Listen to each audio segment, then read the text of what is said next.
size now, so we're going down to Rochester in Kent, to Aveling and Porter.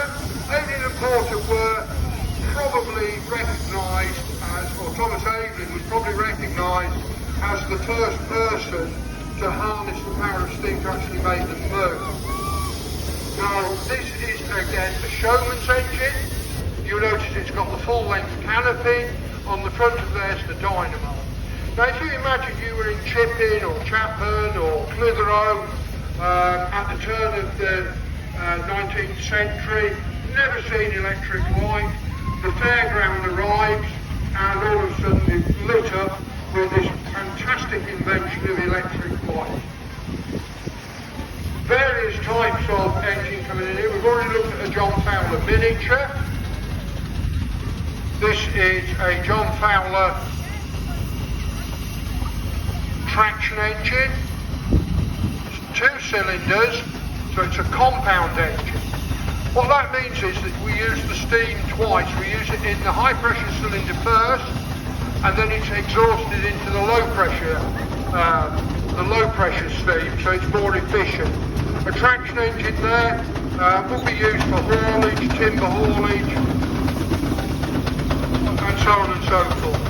Very famous roller coming flying in here, driven by one of the Dibner boys. This is Betsy. Those of you who know Fred Dibner will remember Betsy the roller, just undergone the full restoration, running beautifully. Another floating steam wagon creeping in there, again quarter scale. Betsy again, Aveling and Porter roller, just awaiting the canopy to go on there to finish the restoration, but I do know it was finished not very long ago. They're coming at me from all directions. Another Foden wagon.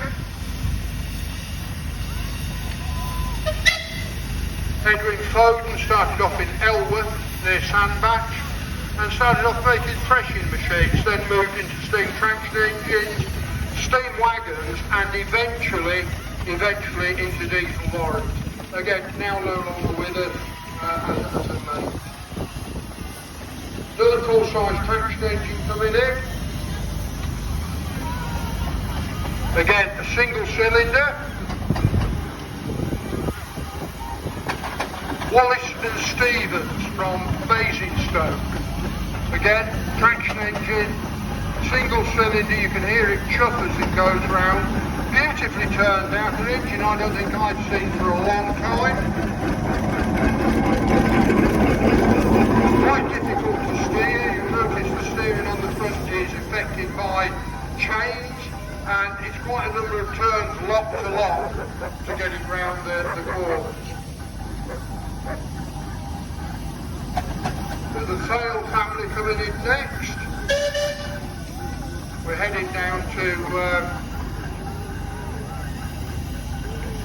they're coming at me from all directions.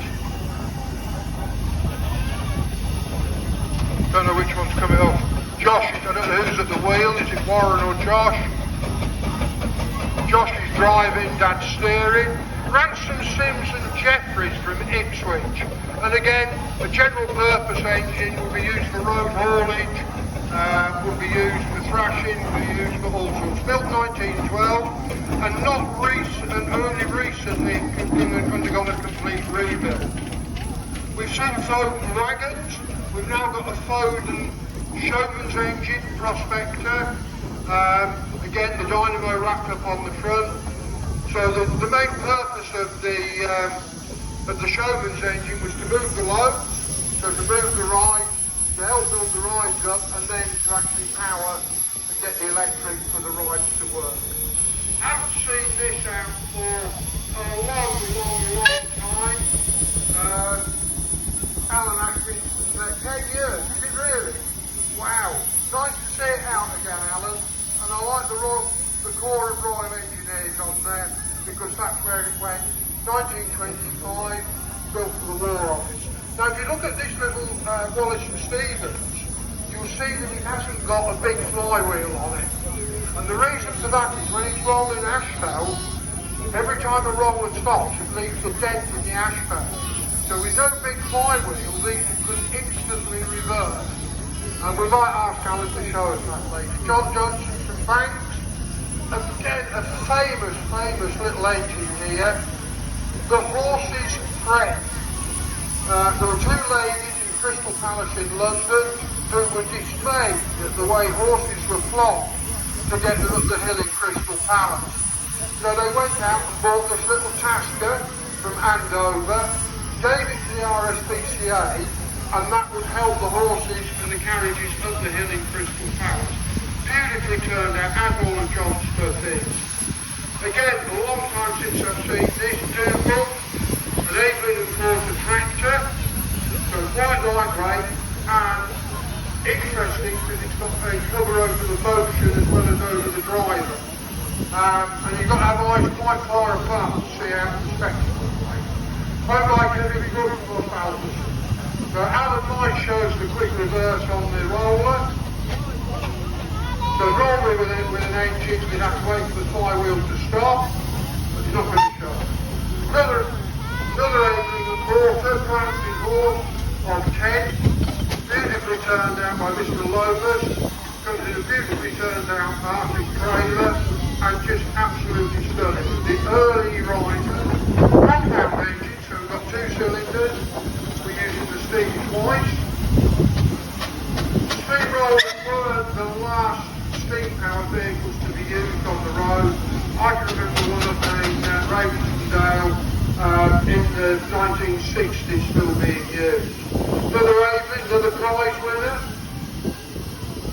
Again, a compound engine, I'm going to suggest probably about an 8-tonner, I might be wrong, about an 8-tonner, and there we are. Again, running absolutely beautiful. Bozo, so we're back up now, we're back up to Leeds. Not only did it produce showman's engines and ploughing engines, also rollers. So Bozo here from Warburton in Cheshire, another roller. Beautiful turned out, another Evelyn & Porter Samson. I think there was only one Evelyn & Porter showman's engine ever completed, and this is it. Again, the big dynamo on the front, quite quick down the road. I mean, these down the road would probably do 18, 20 miles an hour, because obviously the showman wanted to get on. You know, once they pulled down the fare, they had to get on, they had to get the loads hooked up and get it on to the next showground. So absolutely beautiful thing. I say first time I've seen that for an awful long time.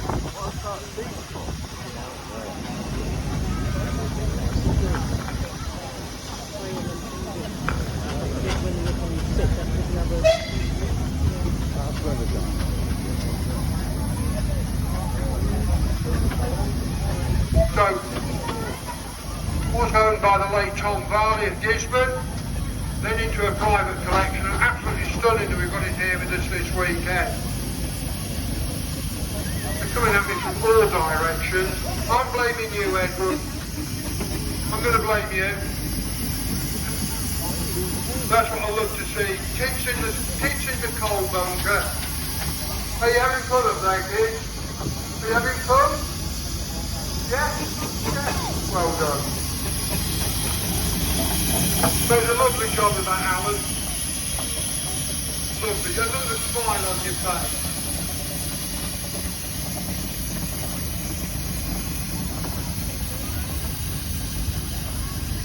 So, just waiting to come into the other entrance of the arena. Andrew Cowell.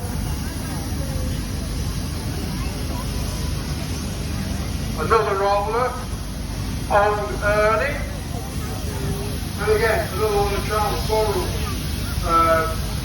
invention, nice Lancashire registration number there, and if you look close you'll see that it was due to Leyland Urban District Council.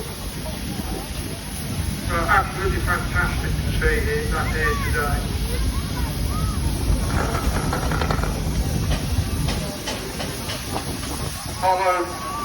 Followed by another Burrell,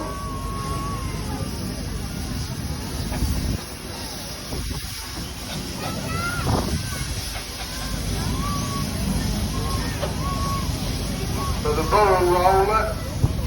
The contraction by the back wheel is what's called a scarifier. So back in the day when the road was what they call water back, so it was stone and water and a mixture of stuff. What the scarifier would do would be rip the road surface up, then it would be laid flat again, and then it would be rolled. The roller team or the roller driver would have his roller living van, and he would go from job to job.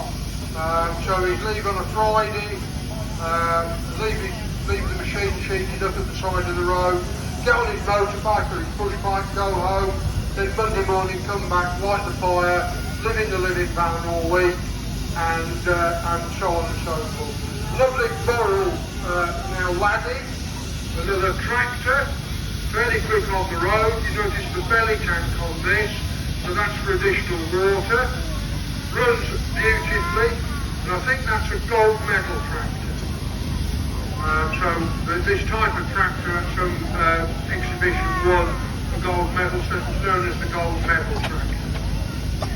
Western Star, another Fowler, a road locomotive, so this will be heavy haulage. Western Star, as I say, a real favourite of ours here, been here for many, many years.